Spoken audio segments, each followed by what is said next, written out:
Bon, bah écoutez, encore une fois, hein, ça se reproduit comme voilà, tous les 2 mois, 3 mois.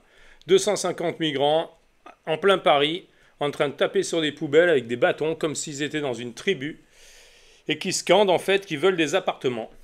Voilà, ils veulent des appartements, ces gens-là. Donc moi, ça me fait halluciner parce que ce sont beaucoup de gens d'Afrique, hein, qui viennent d'Afrique, Congo, Sénégal, etc., etc. Et cetera.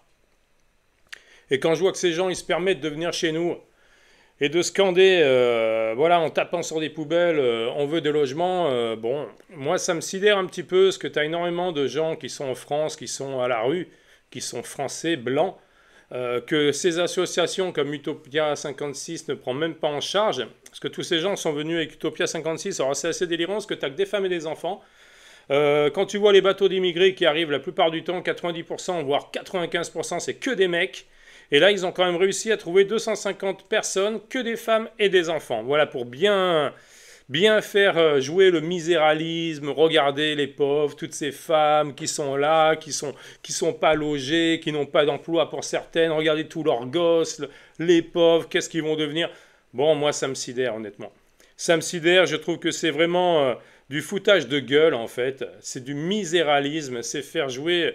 euh, c'est jouer sur l'image, en fait, de cette misère, en fait, qui vient d'Afrique et qu'on reçoit chez nous sans cesse, hein. Sans cesse par rapport à ces associations, encore une fois.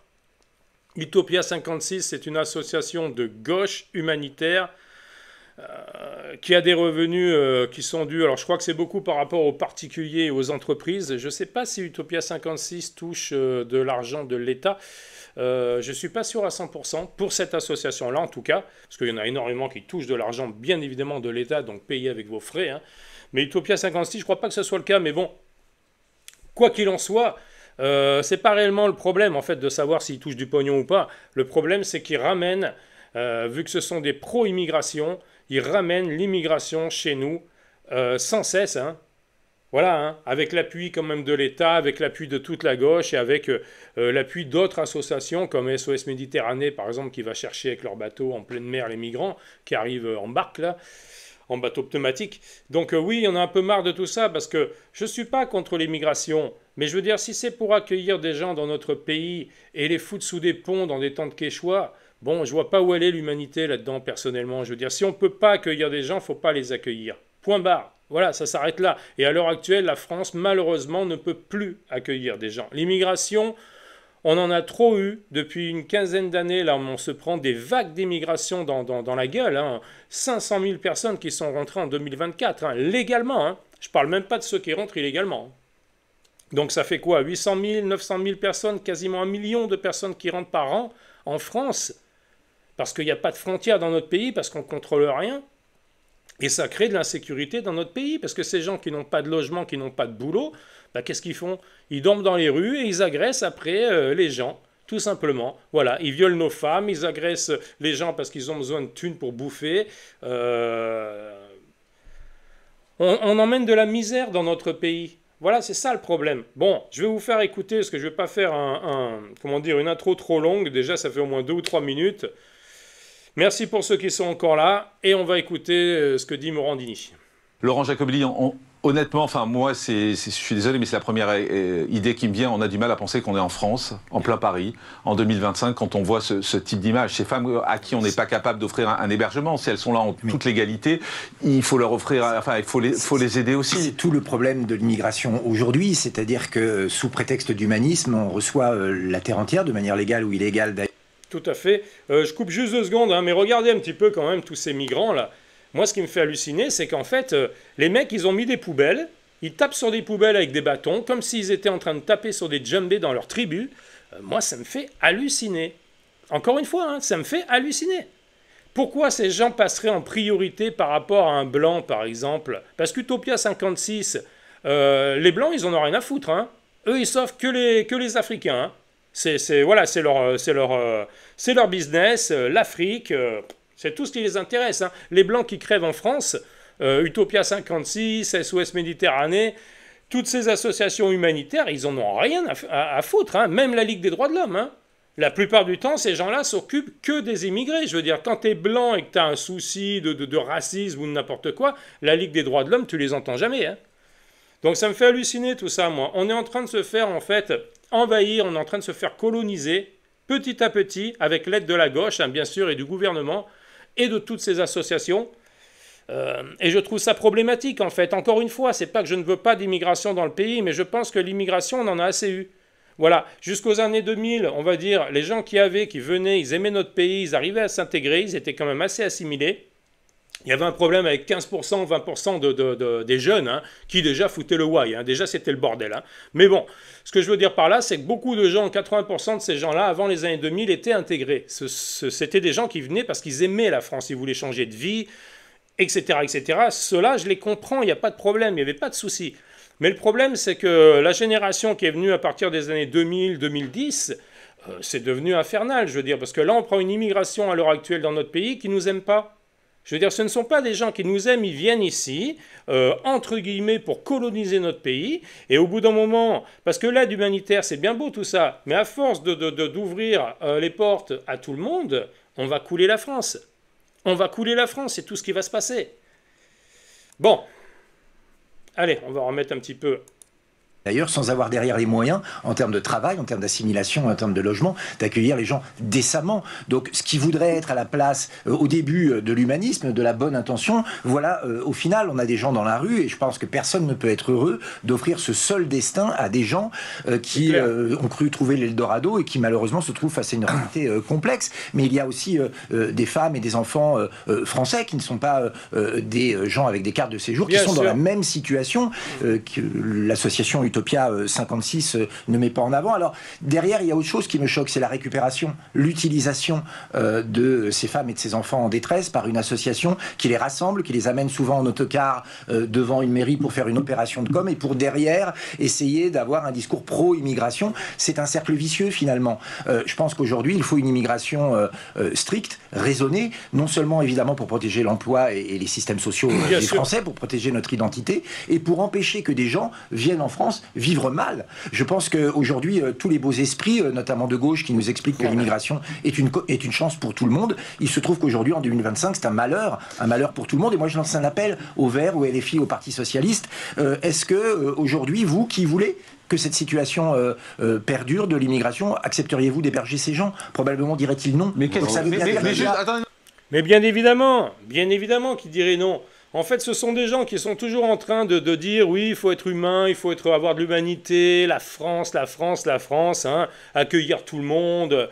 Bon, au bout d'un moment, je veux dire, l'humanité, encore une fois, on peut pas, ce n'est pas possible. Je veux dire, au bout d'un certain moment, quand on n'a plus les moyens de recevoir une immigration massive dans notre pays, bah, il faut stopper ça. Voilà, surtout, encore une fois, cette immigration qui arrive à l'heure actuelle. Ce n'est pas l'immigration des années 80-90, hein, c'est clair et net, ni même l'immigration des années 70, 60, 50, etc. Quoi. Donc non, là c'est un problème cette immigration à l'heure actuelle. On n'en veut plus en France de l'immigration en fait. Voilà, il faudrait arrêter l'immigration totalement dans notre pays, il faudrait nettoyer notre pays, virer tous les OQTF qui sont dangereux. Je ne parle pas de ceux qui sont en attente de papier parce qu'ils ont un taf et leur carte de séjour n'est plus valide. Hein. Je ne parle pas de ceux-là, je parle de tous ceux qui sont problématiques, ceux qui foutent la merde dans notre pays, ceux qui tuent, ceux qui violent. Tous ces gens-là, il faut les virer. Voilà, il y a plus d'1 million d'OQTF dans notre pays. Il doit y avoir au moins 300 ou 400 000 OQTF dangereux dans notre pays. Il faut les virer chez eux et il faut remettre des frontières dans notre pays. C'est pas compliqué, je veux dire, parce que si on n'arrive pas à gérer ça, on ne s'en sortira pas. On ne s'en sortira pas. Voilà. Et bien évidemment qu'aucune des personnes de gauche, hein, je réitère, hein, prendrait ces gens chez eux. Aucun. Ce sont des bouffons, tous ces gens de gauche. Non, mais c'est intéressant, Laurent Jacobi. Attendez un instant. Juste, il y a un problème.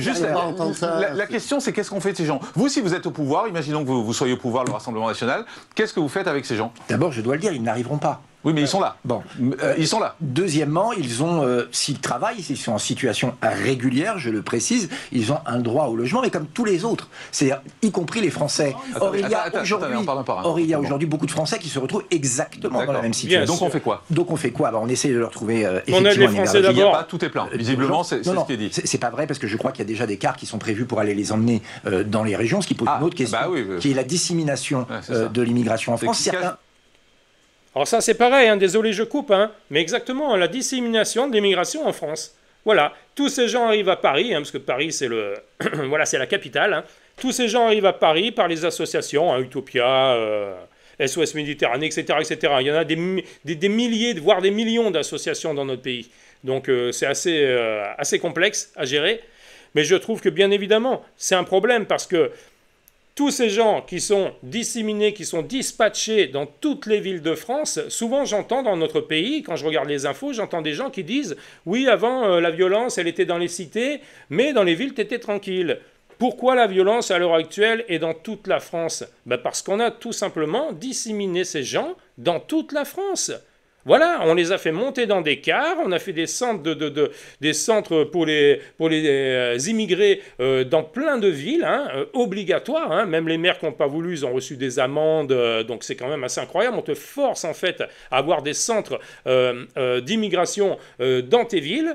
On distribue, enfin, on dispatche tous ces gens dans toutes les villes de France, les petits villages, etc., etc. Et après, nos politiques se demandent pourquoi la violence est actuellement dans toute la France. Moi, ça me fait marrer, quoi. Ça me fait marrer, quoi. C'est vraiment... En fait, ces gens, ils font que des conneries. Hein, ils nous mettent dans la merde totale par rapport à leur politique. Et après, ils se demandent ce qui se passe. Bon, ben, écoute, hein. Cacher ces gens Absolument, que je ne saurais c'est la voir. poussière sous le tapis. Certains refusent d'ailleurs de partir en région et veulent rester à Paris. Bah oui. Mais aussi, il faut le dire, quand un étranger en situation régulière n'a plus de travail et n'a plus de logement, la question se pose de savoir s'il peut rester en France. Mathias Leboeuf. Mais bien sûr aussi, désolé, je recoupe, mais c'est super important ce qu'il dit. Tu vas aux États-Unis, t'as ta green card, naninana, tu bosses au State. Quand t'as plus de boulot, je crois que t'as moins d'un mois. Hein. T'as moins d'un mois pour retrouver du taf. Si tu n'en retrouves pas, t'es viré. Voilà. Tu vas au Canada, c'est grosso modo la même chose. Tu vas dans plein de pays du monde, c'est la même chose. Voilà. C'est comme la préférence nationale. Souvent, on nous emmerde avec la préférence nationale. T'as même des gens de gauche qui disent que c'est raciste. Dans plein de pays, je crois qu'au Maroc, par exemple, tu as la préférence nationale. Personne ne dit que les Marocains sont racistes, pourtant. Donc moi, c'est ça que je comprends plus. Je veux dire, c'est comme quand on parle de la peine de mort. Peine de mort, t'es un facho, t'es raciste, t'es nani, t'es nana. Mais je suis désolé, c'est pareil. Je crois qu'en Algérie, t'as la peine de mort. Et dans beaucoup de pays, t'as encore la peine de mort. Bon, alors, à part certaines associations qui sont contre et qui vont tout le temps faire chier tout le monde en disant « Ouais, c'est des fachos, des nazis et tout ». Mais sinon, personne ne dit rien, tous ces gens-là, je veux dire. Est-ce que quelqu'un dit quelque chose à l'Algérie? Non. Non, personne ne dit rien. La gauche, ils adorent ce pays, je veux dire. C'est voilà, les juifs l'aiment moins. Mais bon... ça devient lassant, quoi. Ça devient lassant. On va écouter le blaireau, là, Mathias Leboeuf. Puisque vous vouliez intervenir. Oui, je voulais réagir au propos de Laurent et lui dire une chose. Vous avez commencé par sous prétexte d'humanisme. Mais c'est pas sous prétexte d'humanisme. C'est heureusement qu'on a cet humanisme-là. Oh. Cet humanisme, il définit aussi la France. Oh et moi, là je le là. revendique, cet Vous trouvez que humanisme. c'est humain, Ne pas être humaniste, non mais... C'est pas être humain. humaniste, ça c'est pas humain. Mais vous avez commencé en disant sous prétexte d'humanisme. Et vous avez parlé ensuite de beaux esprits, peut-être de bien-pensance. Moi je suis content d'être un bel esprit. Je suis content d'être un bel esprit de gauche et de défendre cet humanisme-là et de ne pas le passer par pertes et profits. Parce que c'est ça aussi l'identité de la France que vous défendez. Première chose. Je coupe encore, désolé, mais encore une fois, ce mec, il est imbuvable. Il parle d'humanisme. Je veux dire, la France, elle s'écroule sous le poids de l'immigration à l'heure actuelle. C'est pas le fait qu'on ne veuille pas avoir des immigrés chez nous, hein, c'est qu'on en a trop. On peut plus subir cette immigration massive, et le mec, il est encore en train de te parler d'humanité, quoi. Mais ce qu'ils ne se rendent pas compte, ces gens de gauche, c'est que l'humanité de cette gauche-là, cette humanité à deux balles, hein, parce qu'encore une fois, même ce mec-là, il prendrait personne chez lui. Hein. Voilà, il est tranquille chez lui, il ne va pas prendre des immigrés chez lui, hein, dans son salon. Hein. Ça m'étonnerait, hein, qu'il partage sa douche. Donc ce que je veux dire par là, c'est que ces gens, ils te parlent toujours d'humanité, mais à force d'être humaniste et de recevoir toute la misère du monde dans notre pays, mais c'est la France qui va couler. C'est notre pays qui va couler. Parce qu'à force de recevoir l'Afrique dans notre pays, mais dans 15 ans, c'est Bagdad chez nous. C'est ça le problème. C'est ça que les gens ne se rendent pas compte, je veux dire. Ces gens font énormément d'enfants, je veux dire, ils font 4, 5, 10. Regarde, on prend Assa Traoré, par exemple, elle a 17 frères et sœurs. Ces gens font des dizaines de gosses, parce que c'est dans leur coutume, c'est comme ça. Je crois même qu'en Éthiopie, alors c'est peut-être pareil dans d'autres pays, mais en Éthiopie, si je dis pas de bêtises, hein, j'avais lu ça quand j'étais plus jeune, c'est un signe de richesse, grosso modo. Donc plus tu as de gosses, plus tu es quelqu'un de bien. Alors tu vois les gosses là-bas, ils sont maigres comme des cure-dents, ils sont tous en train de crever, ils sont remplis de mouches. Mais les femmes, elles font encore des gosses, il n'y a pas de problème. Hein. Donc bon, au bout d'un moment, je veux dire, c'est pas même une histoire de contraception, je veux dire, tu peux faire au retrait, tu n'es pas obligé de mettre même des préservatifs, à la limite si tu sais faire au retrait, tu peux faire au retrait, donc tu n'es pas obligé d'avoir des gosses, c'est ça que je veux dire. Donc tous ces gens qui disent à chaque fois, ils ont des gosses parce qu'il n'y a pas de moyens contraceptifs et tout, même ça c'est de la couille. Voilà, je suis désolé, mais c'est de la couille. Et tous ces gens qui viennent chez nous, bien évidemment, au bout d'un moment, on va s'écrouler. On va s'écrouler. D'ailleurs, c'est un peu le cas à l'heure actuelle. La France s'écroule. Voilà, on ne peut plus accueillir ces gens chez nous. On ne peut plus les accueillir dignement, donc on ne peut plus les accueillir. Voilà, je le répète, ce qu'il faudrait faire, c'est remettre des frontières dans notre pays, virer tous les gens qui n'ont rien à faire dans notre pays, tous les OQTF, il faut les virer, tous, et même ceux qui n'ont pas de travail au bout d'un moment. S'ils n'ont plus de taf, par exemple, pendant plus d'un mois, c'est pareil, tu les vires. On n'a pas besoin de gens qui sont venus avec l'immigration dans notre pays et qu'on doit garder ad vitam aeternam, je veux dire. C'est bon, quoi, au bout d'un moment. Dans les autres pays, ils les virent, ces gens-là. Donc il faut arrêter à chaque fois de dire Nani, la France et l'humanité, mon cul, quoi, l'humanité. C'est bon, au bout d'un moment, l'humanité, elle va nous tuer, cette putain d'humanité. Sérieux, quoi.